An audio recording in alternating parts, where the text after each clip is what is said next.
अस्सलामुअलैकुम स्टूडेंट्स। आज का हमारा टॉपिक है series solution of differential equations. इस टॉपिक के अंदर हम एक डिफरेंशियल इक्वेशन लेंगे। For example y prime minus k y is equal to zero. इसका सीरीज सॉल्यूशन लिखेंगे।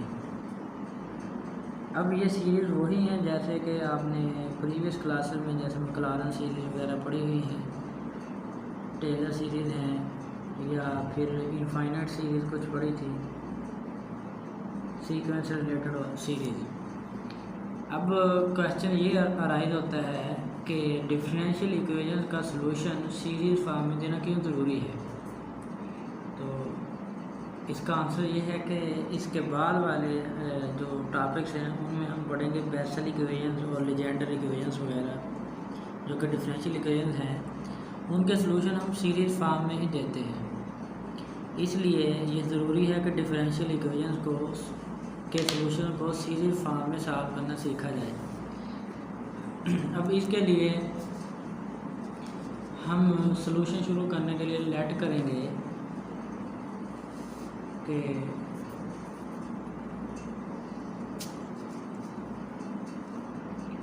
Late y is equal to summation of Cn x raised power n where n is from 0 to infinity।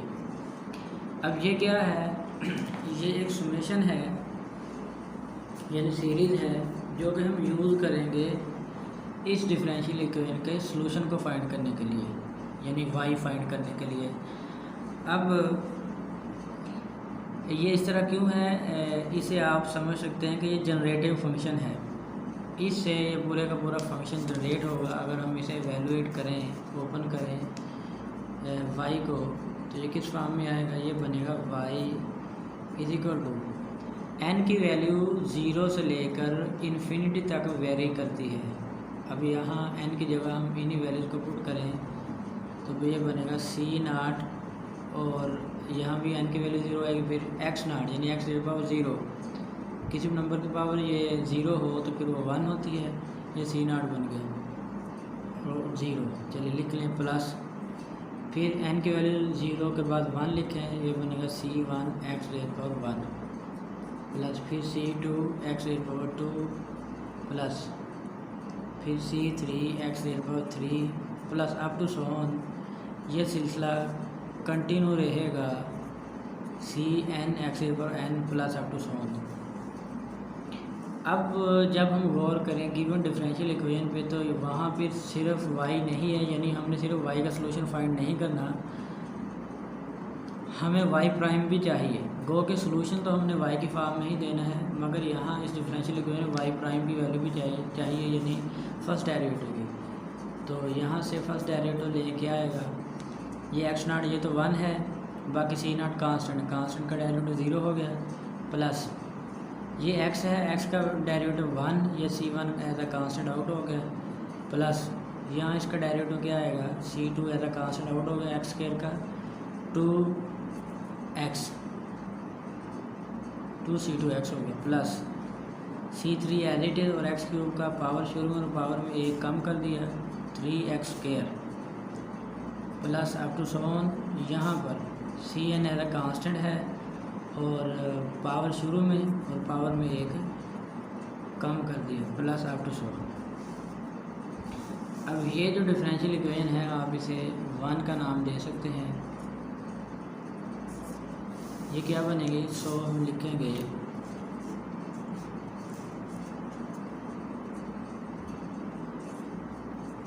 1 becomes 1 क्या बनी? 1 में हम क्या करेंगे? y prime की जगह ये वाला y डैश y प्राइम ये पुट कर देंगे, माइनस k, और y की जगह पर ये y जो जनरेटिव फंक्शन है ये पुट कर देंगे। तो ये हमारे पास क्या बनेगा? y प्राइम पहले पुट करें, ये बनेगा c1 plus 2c2x plus 3c3x square plus up to so on plus n x raise power n-1 plus plus नहीं सॉरी, इसके बाद प्लस के बाद है माइनस, यहाँ पर आएगी plus up to so on. अब है माइनस के into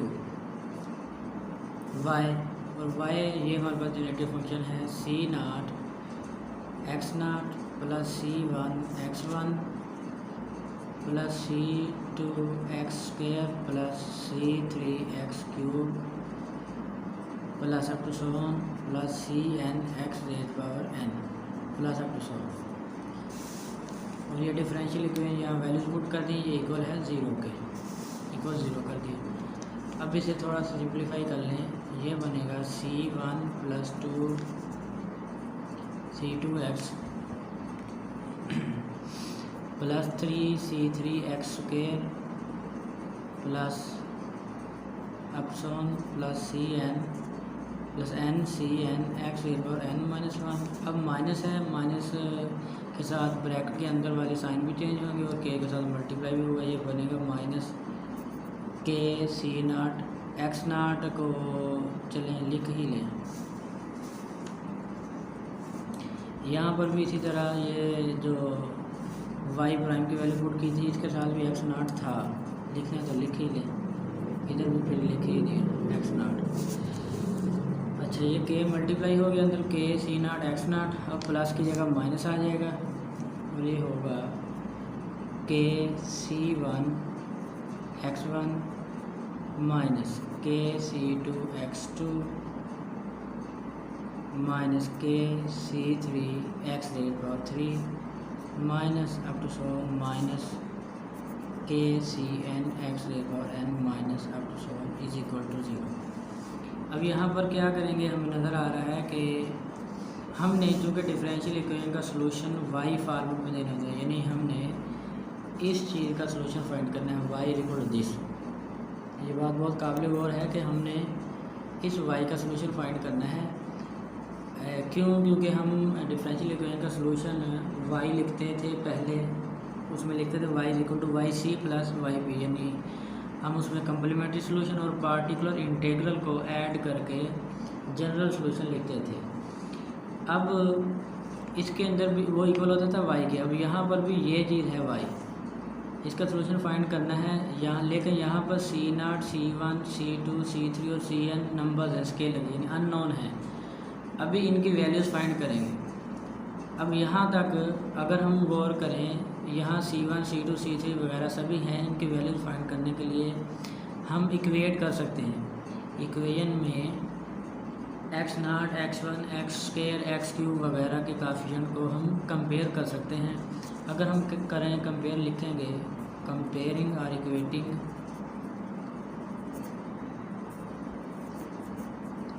comparing coefficients of x raise power 0 x raise power 1 x raise power 2 up to so x raise power n, इनके काफिशिएंट्स कंपेयर करेंगे तो क्या आएगा। अगर मैं एक्स नाट के काफिशिएंट पहले कंपेयर करूं तो देखें यहाँ पर एक्स नाट है, ये वाला एक्स नाट का काफिशिएंट क्या है, यहाँ पहले लेफ़्ट साइड पे C1 है, फिर यहाँ पर एक्स नाट का काफिशिएंट के सी नाट है माइनस के सी नाट, फिर एक्स नाट नहीं है, ये किसके इक्वल आ जाएगा इज इक्वल टू ज़ीरो। यहाँ से वैल्यू C1 की क्या आ गई, यानी हमने y फाइंड करना है, उसमें C नाट C1 C2 वगैरह की वैल्यू चाहिए। C1 की वैल्यू आ गई यहाँ से के सी नाट। अब इसी तरह एक्स नाट के बाद एक्स रेज पर 1 वाले काफिशिएंट कंपेयर करेंगे। यहाँ पर एक्स रेज पर 1 लेफ्ट साइड पे है 2 C2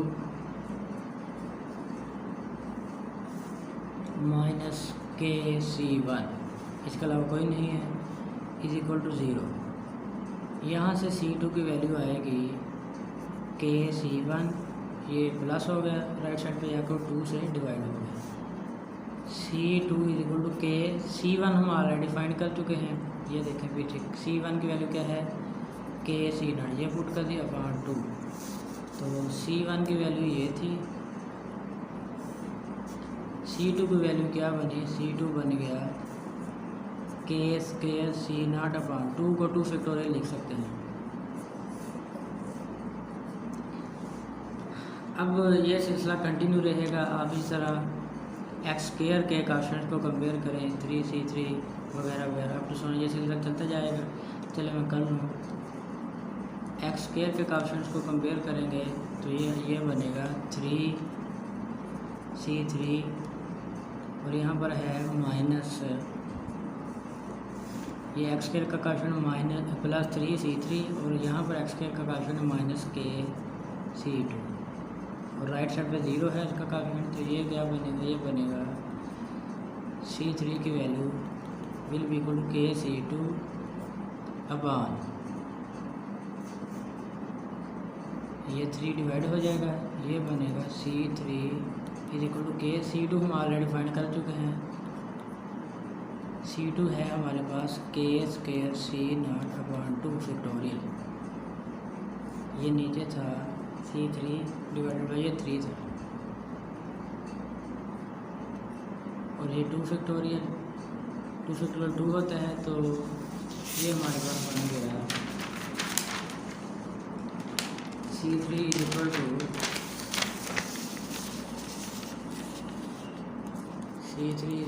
k(c0/6) ये देखिए हमारे पास c3 बन गया k(c0/6). अब इस 6 को हम लिख सकते हैं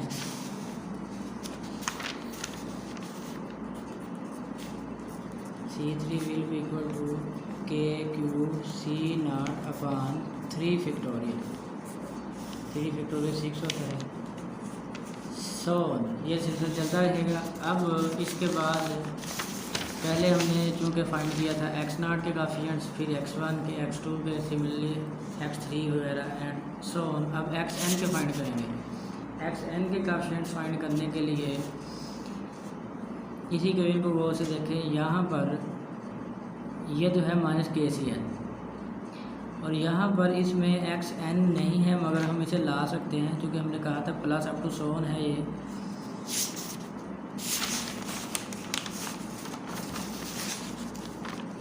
xn अब अगर यहाँ पर गौर करें xn के कोएफिशिएंट फाइंड करने के लिए तो हमें पता चलेगा कि xn जो है ये n-1 से एक टर्म अगर ज़ायद कर दें, n-1 में एक टर्म ज़ायद कर दें तो ये क्या बनेगा n, यानी xn के कोएफिशिएंट इस तरह बनेंगे। इससे आगे वाली टर्म xn वाली होगी तो क्या बनेगी, इससे एक टर्म आगे करें तो ये n+1 हो जाएगा, ये cn+1 और ये xn हो जाएगा। तो ये बनेगा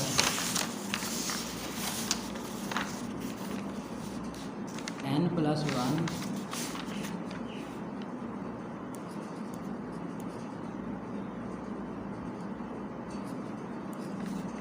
cn+1 माइनस kcn और राइट साइड पे है 0। ये देखें इससे एक टर्म आगे की n+1 cn+1 और इसमें एक ऐड किया तो ये xn हो गया। तो यहाँ पर xn का कोएफिशिएंट माइनस kcn है इज इक्वल टू 0 और ये बनेगा। यहाँ से cn की वैल्यू फाइंड कर लें जैसे हमने c0 c1 c2 c3 up to so on. अब हम इसलिए cn फाइंड करेंगे तो ये cn बनेगा cn will be equal two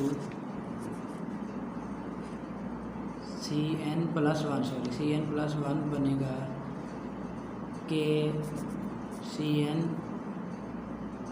upon n+1। यहाँ पर n वेरी हो रहा है 0 1 2 3 up to so on infinity तक, वही जो हमने जनरेटर फंक्शन में लिखा था। अब पुट कर लें c1 c2 c3 की वैल्यूज़ बाकायदा यानी नंबर्स में फाइंड करने के लिए इस जनरल फंक्शन में इस जनरल वैल्यू में n को वैल्यूज़ दे दें, रोटेट कर दें। अगर n को हम 0 पुट करें for n is equal to 0 ये क्या बनेगा c1 बन जाएगा kc0/1।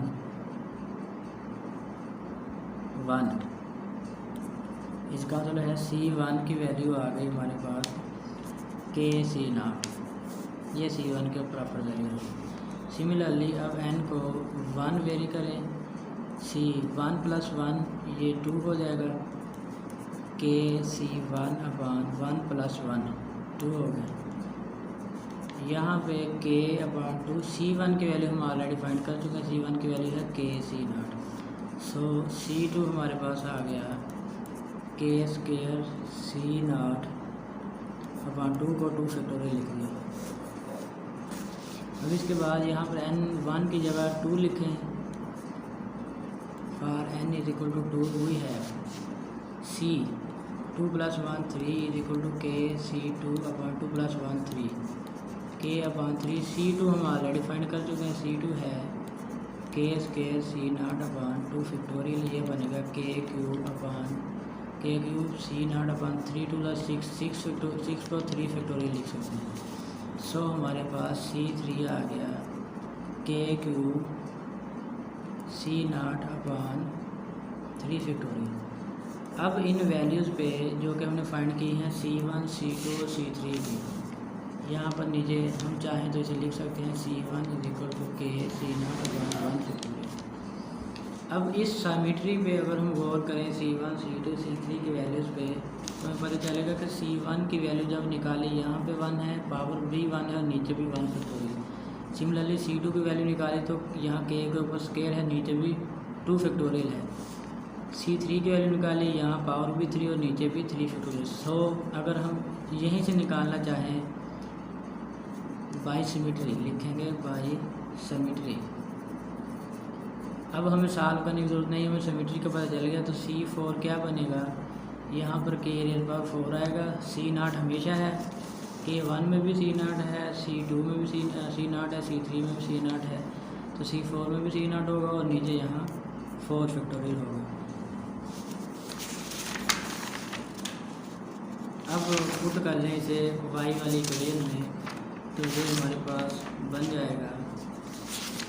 तो इस इक्वेशन को जिसे हमने नाम दिया था, इसे 2 का नाम दे दें, ये y वाली इक्वेशन। इसमें पुट कर दें C0 की जगह C0 की वैल्यू, इस तरह C1 की वैल्यू, C2 की वैल्यू, C3 की वैल्यू, इनको पुट कर दें तो ये इक्वेशन 2 बनेगी। हम लिखेंगे सो इक्वेशन 2 बिकम्स, ये हमारे पास क्या बनती है y = C0। अब वैल्यूज पुट कर रहे हैं k C0x plus k² / 2 factorial C0x² plus k³ / 3 factorial C0 and x³ plus up to solve. यहाँ पर देखें C0 सभी में है, कॉमन ले लेंगे, बाकी बचेगा 1 + kx plus k² x² / 2 factorial plus k³ x³ / 3 factorial plus up to solve. ये हमारे पास y आ गया। अब सीरीज़ इस्तेमाल करते हुए हम इसे क्लोज कर देंगे C0, और ये सीरीज़ किस में क्लोज होती है e⁻kx में। ये सीरीज़ क्लोज करना आपने सीखा हुआ है, जैसे मैक्लॉरिन सीरीज़ में।